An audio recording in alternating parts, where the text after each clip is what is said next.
রাষ্ট্র পুনর্গঠন ও গণতান্ত্রিক ব্যবস্থা প্রতিষ্ঠার জন্য রাজনৈতিক দল ও জোটগুলো নিজ নিজ অবস্থান থেকে ছাড় দেবে বলে আশা প্রকাশ করেছেন জাতীয় ঐকমত্য কমিশনের সহ-সভাপতি অধ্যাপক আলী রিয়াজ। তিনি জানান, ৬ মাসের মধ্যেই জাতীয় সনদ তৈরি করতে চায় কমিশন।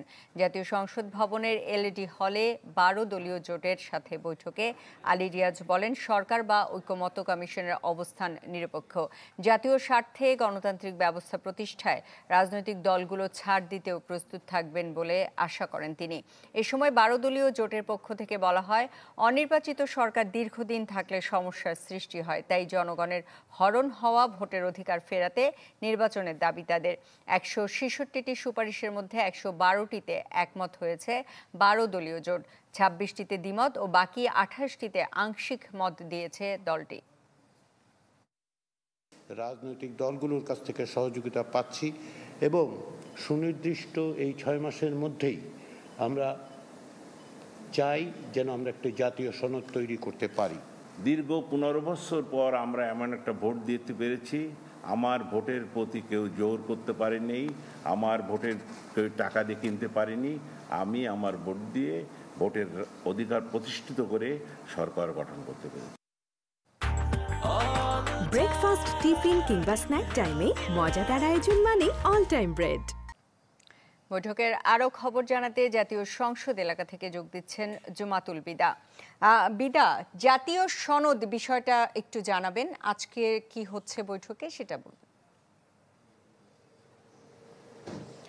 শুরুতে যেহেতু জাতীয় সনদের কথা বলেছেন, জাতীয় সনদটি নির্দিষ্ট ৬ মাসের মধ্যে, অর্থাৎ যেই সময়সীমা নির্ধারণ করে দেওয়া হয়েছে অন্তর্বর্তী সরকারের পক্ষ থেকে, সেই সময়সীমার মধ্যেই দিতে চায় ঐকমত্য কমিশন। এর জন্য তারা কিন্তু আহ্বান জানিয়েছেন যে সব দলগুলো, রাজনৈতিক দল, জোট, তারা তাদের নিজস্ব অবস্থান থেকে যে গণতান্ত্রিক রাষ্ট্র পুনর্গঠনের চেষ্টা চলছে, এখানে যাতে প্রয়োজনে একটু ছাড়ও দেবেন, এই প্রত্যাশা তারা ব্যক্ত করেছেন এবং তাদের পক্ষ থেকে আসলে তারা ৬ মাসের মধ্যেই এটি দিতে চান, এই অভিমতটি জানিয়েছেন। অন্যদিকে যেই জাতীয়তাবাদী জোটের বৈঠক চলছে, তারাও নিজেদের অবস্থান তুলে ধরেছেন। তারা বলেছেন যে কোনো একটি অনির্বাচিত সরকার দীর্ঘদিন আসলে থাকলে সমস্যা দেখা দেয়, এই বিষয়টি তারা তুলে ধরেছেন এবং একই সাথে নিজেদের সহযোগিতার হাতটুকু বাড়িয়ে দেওয়ার কথা বলেছেন, যে নিজেরা অন্তর্বর্তী সরকারকে কিভাবে সহযোগিতা কিভাবে করা যায় সেইটুকু কিন্তু তারা জানিয়েছেন। একই সাথে আরেকটি বিষয় তারা বলেছেন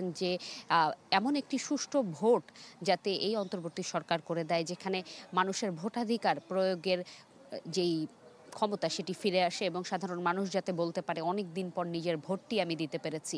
এরকম তথ্যগুলো তারা তুলে ধরেছেন এবং মত দ্বিমতের জায়গাগুলো এবং আংশিক মতের যেই জায়গাগুলো বিভিন্ন সংস্কার কমিশনের সুপারিশের ভিত্তিতে সেটি উপস্থাপন করেছেন। এক কথায় একটি শব্দ বলেছেন যে দুর্নীতি দমন যেই সংস্কার কমিশন রয়েছে সেটির প্রতিটি প্রস্তাবের সাথে, সুপারিশের সাথে তারা ঐকমত জানিয়েছেন এবং তাদের অবস্থান থেকে তারা যেই আলোচনার জায়গাটুকু রয়েছে, নির্বাচন থেকে শুরু করে দুকক্ষ বিশিষ্ট সংসদের প্রতিটি আলোচনা তারা করবেন এবং পরবর্তীতে আমাদেরকে জানাবেন। এই ছিল আমাদের কাছে এখান থেকে সর্বশেষ।